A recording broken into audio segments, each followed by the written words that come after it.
මේ බුද්ධෝත්පාද කාලයයි. ගෞතම බුද්ධ ශාසනය නැවත පිපිදෙන යුගයයි. සත්‍ය ධර්මය අවදි වී ඇති මෙවන් යුගයක ඔබටත් පුළුවන් නිවන් දකින්නට.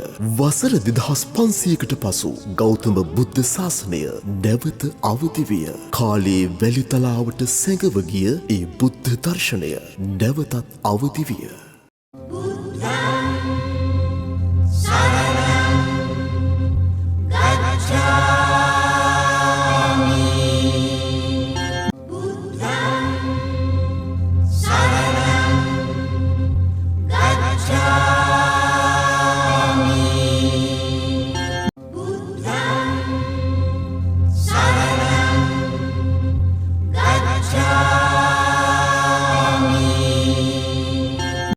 සිතින් මිදෙන මග, දුකින් මිදෙන මග, නිවන් දකින මග, එයයි සරණ මග.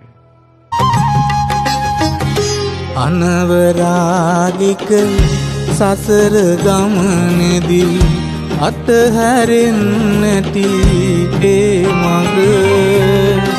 නමුදු යලි මට ඇහෙනවානෙමි එදා දෙසු ඒ බුදු බණ.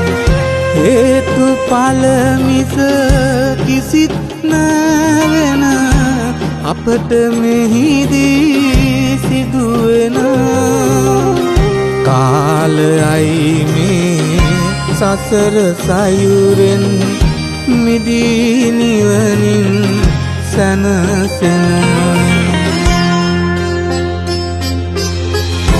යලිත් නවදි කළා සතහට සත්‍ය අවබෝධේ